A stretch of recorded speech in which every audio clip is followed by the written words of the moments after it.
Quality, comfort, and grip at an affordable price. Whether it's our standard, pro, or elite socks, there's an option for everyone. Try a pair for yourself now at puregripsocks.com.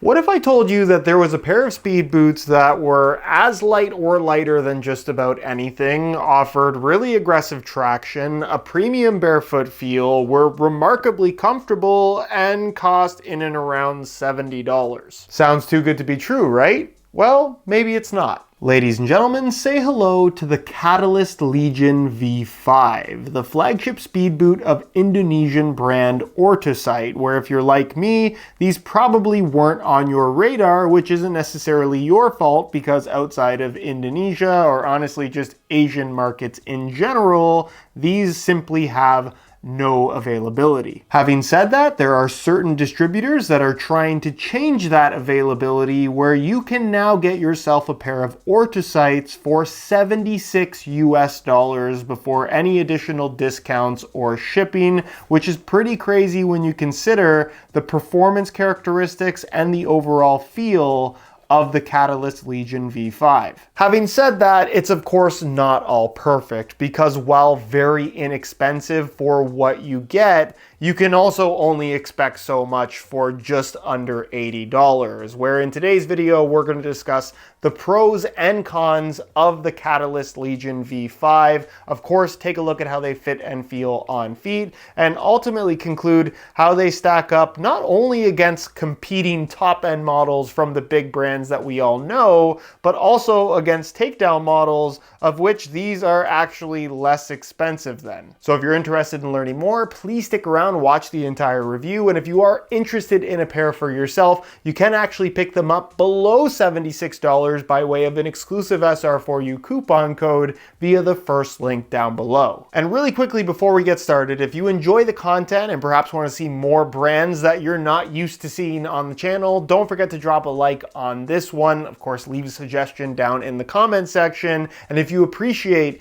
the unsponsored, unsugar-coated, brutally honest opinions on this channel, make sure you hit that subscribe button along with the little bell notification so you don't miss out on my reviews of all the latest football boots of 2025. So first things first, we need to address the way that these look, because while physical appearance ultimately has nothing to do with the way that these fit, feel, and perform, it's a huge contributing factor in terms of consumers trying football boots outside of the big brands, because a lot of people, if it doesn't have a swoosh or 3 stripes, they just don't like the way that it looks. And in the case of the Ortuseight Catalyst Legion V5, a name that rolls off the tongue by the way, I can't say that these necessarily ooze that premium vibe. They're available in a couple different colorways, this of course combining white, gold, as well as blue, and it has a bunch of different finishes. There's some matte areas, there's some glossy areas, there's a raised 3D texturing that when it hits the light specifically, you can actually see, but at the same time, it's got a little bit of an off-white appearance, which I think almost looks like it's discolored. The laces are a little bit unusual in that they're super flat ribbons with this kind of stitched edge, which feels fine, but it is ultimately a little bit of a unique look. And in terms of the overall build quality that you can physically see, it's evident that this is not a $300 pair of football boots. Having said that, if you were comparing this to a Nike Academy or Adidas League Tier takedown model that can actually retail for more than these, I don't think the appearance is necessarily cheap. It just doesn't have that super premium look that I think a lot of people expect from a pair of top-end football boots, but you have to factor in that these cost basically a third of what a normal top-end football boot would cost. As for the performance side of things, the upper is made from a super thin microfiber that's also remarkably pliable. It does a really nice job of course, giving you that raw barefoot sensation on the ball, but because of how pliable and seemingly lacking in structure that it is to the touch, it just wraps your foot really comfortably comfortably. It has that slight bit of elasticity where, despite the very low profile and low volume shaping that this football boot appears to have in hand, when you actually get it on feet, which you'll see a little bit later in the video, it does a really nice job of stretching around your foot, giving you that super snug fit without feeling overly restrictive. On the inside, it's lined in this really thin but also very soft mesh material, so even against the foot, it just feels really nice. And as far as the grip on the surface is concerned, it's got a combination of glossy and matte finishes, but it's kind of hard to see on video. Across the entire upper, there is also a very subtle micro texturing that does its part in terms of adding a little bit of extra grip on the ball. Where I think when people see these super thin synthetic football boots, the automatic comparison that they want to make is a Tahitian synthetic Nike Mercurial, either Vapor or Superfly, and to a certain extent, this does share some characteristics with the Nike Mercurial Vapor 8 and its incredible Tahitian synthetic upper. Again, do I think it necessarily feels quite as premium as those football boots? No, but when you consider that these are under $80, it's pretty unbelievable how good this upper feels. And despite its very soft and pliable nature with the laces tied tight, the boots actually feel remarkably responsive and stable on your feet, which is something that I was a little bit worried about given how pliable and flexible this football boot actually is. Across the top of the foot, you'll find what is more or less a central lacing system. If you look from this angle, it's maybe pushed slightly to the outside, but nonetheless, it runs nice and deep, allowing for great overall adjustability. And like a lot of old school, more simple speed boots, it features a standard U-throat construction with a standalone tongue, meaning that putting the boots on and taking them off is super easy. The tongue itself is made from the same microfiber material as the rest of the upper, minus the mesh liner on the underside. And as you can see through the laces, it has undergone the Swiss cheese treatment, meaning that there are holes directly across the top of the foot and even along the sides of the tongue that kind of tuck underneath the upper, meaning that if there's any type of moisture present on the field, your feet are going to get wet, which is a bit of a con if you play in wet weather a lot. But on the contrary, if you play in hot weather and you want your feet to be able to breathe, obviously having giant holes across the top of the foot is going to allow for that little bit of ventilation. So pros and cons to doing a tongue like this. I wish it maybe had a little bit of extra structure in that when you put them on, it can kind of bunch up on the side, so you have to fiddle with it just a little bit to get it to sit flat. But once it's flat and once you've tied the laces, everything actually feels really nice. And again, I appreciate this traditional simple construction. Moving to the rear, once again, they have not reinvented the wheel, and from a shaping and general aesthetic perspective, again, definitely shades of Mercurial Vapor here. Internal plastic heel counter on what is a pretty standard low-cut design, nice and solid at the back. The back itself doesn't come up too high, which is also nice to see, and the heel liner is just a smooth synthetic leather material with plenty of padding, which makes for great overall comfort, but also surprisingly good heel lockdown. Then the insole fully removable, which is not necessarily something that we always see at this price point, and it's also fairly standard, but at the same time, something you'd expect to find on a higher end football boot. Mesh liner on top, of course, which is pretty straightforward, and it's made from a single layer of this kind of Ortholite style foam, which again is truthfully nothing special, but considering that these are under $80, this is well above average from a quality standpoint. Moving to the base of the Catalyst Legion, this is where I could see some people maybe being a little bit disappointed in that a big thing with speed boots right now is a super responsive sole plate, and the plastic material that they're using here is actually Pebax, a higher end material that we often see in use from big brands. Most notably Puma as of late really likes to use Pebax, but the plastic sole plate that you have here is very, very flexible. There's really not much in the way of springback. If you do this with just about any football boot, it's going to have that springback sensation, but in terms of flexibility, it's very thin and very flexible. So there's not going to be much in the way of energy return, if any at all, when it comes to the feel in the forefoot. The midfoot still has some decent structure to it, although it too is relatively flexible. Nonetheless, nonetheless, I didn't have any issues with underfoot discomfort when playing in these football boots. For the most part, I actually really like the flexible feel, and when paired up with the super pliable upper that you have with this football boot, it is immediate out of the box comfort, something that you can't really say about too many speed boots. So I don't really have an issue with this. And then as far as the stud pattern is concerned, it is bladed chevron studs pretty much throughout the entirety of the forefoot with a little toe pick stud as well. And then you get 4 standard blades underneath the heel. As far as bite and traction is concerned, this holds up against just about any other mainstream speed boot option out there, where on firm natural grass, the traction is going to be top notch. But again, if you put blades across the bottom of your feet, you are typically going to have pretty good traction. With my only real concern here being the long-term durability of this Soleplate from a structure standpoint, or if you're always playing on really nice natural grass fields that have that little bit of softness to them,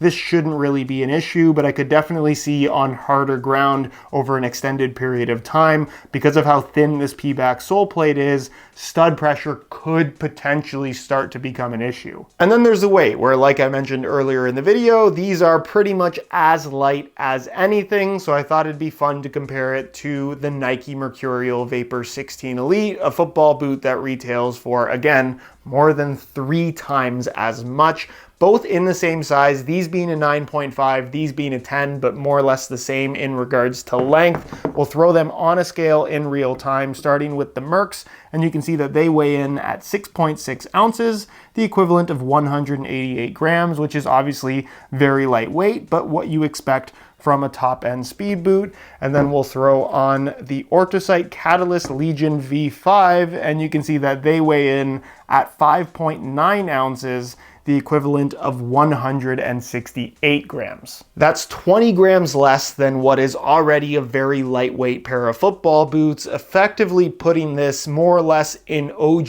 F50 Adizero territory in terms of lightness, which more or less means that they feel pretty weightless on feet. When it comes to the fit and feel on feet, especially considering the price tag, these are very impressive. The overall shaping that you expect from a speed boot that's at a takedown model price is typically a little bit wider and higher volume, and honestly, just nothing like what you would get from a top-end model. Not the case with these whatsoever. This definitely has elite level speed boot shaping, and when paired up with such a soft, pliable, and slightly elastic microfiber synthetic material, it wraps your foot pretty much perfectly, where out of the box comfort is as good as it gets here. The heel feels great, the shaping, the liner, the padding, everything is very comfortable. The nice deep central lacing system allows for great overall adjustability. And again, from a shaping perspective, I just have no complaints here.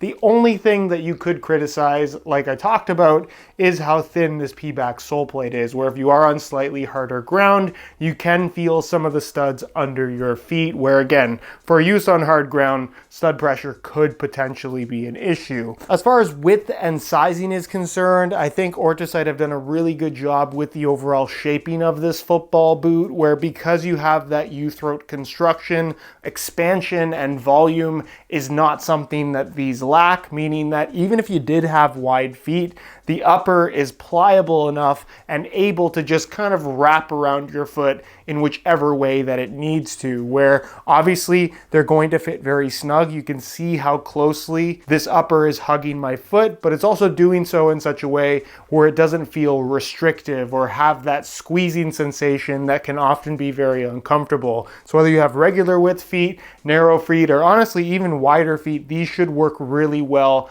for the vast majority of people. And as far as sizing is concerned, it was recommended to me to go up half a size. So these are a size 10 rather than my usual 9.5. And the fit and the length is pretty well perfect. I can only assume that they just run about a half size small. So again, a size 10 US rather than my usual 9.5 seems to fit pretty well perfect. So my recommendation would be, if you are looking to order a pair for yourself, going up half a size is probably the right call. So in conclusion, what Ortuseight have created here, given the price that they're charging, is nothing short of impressive, where for under under $80, you are going to be hard pressed to find a better performing, fitting, or feeling pair of speed boots. However, for as good as they feel, the overall quality of the final product is still very much reflected in the price tag, where while better than what you'll find from most $80 football boots, if not all of them from the big brands, this is very much a pair of football boots that doesn't necessarily feel like it's going to last a long time. Where if I had to compare these to one other football boot, the one that they remind me the most of by far is the Pele Trinity, which I reviewed on this channel years and years and years ago. I don't suggest going back and watching them though. I'm sure they haven't aged well and they're probably a little bit embarrassing for me, but that was their flagship speed boot that, much like these Ortuseights, had a super thin, very pliable microfiber upper, a super thin sole plate, and a ridiculously lightweight design that felt incredible straight out of the box, but the long-term durability simply wasn't there. Where don't get me wrong, I have not had any issues with the pair that I've been wearing for testing, and at the end of the day, durability is one of those things that's pretty well impossible to predict. But what I do know in testing hundreds of different football boots is that when you make them as thin and as light as these are, typically the longevity is going to take a bit of a hit. So just be aware of that. So with all that out of the way, can I recommend the Ortuseight Catalyst Legion V5? And the answer to that question is absolutely yes. For $70 or so, you are not going to find a better fitting, feeling, or performing pair of speed boots, where yes, there are some questions with the overall longevity of a product as thin and light as this is, but when you consider that you could buy 3, maybe even 4 pairs for less than the cost of 1 pair of high-end speed boots from a major brand, again, the value for money is pretty ridiculous. It's pretty crazy that they can make something that feels this good for so little.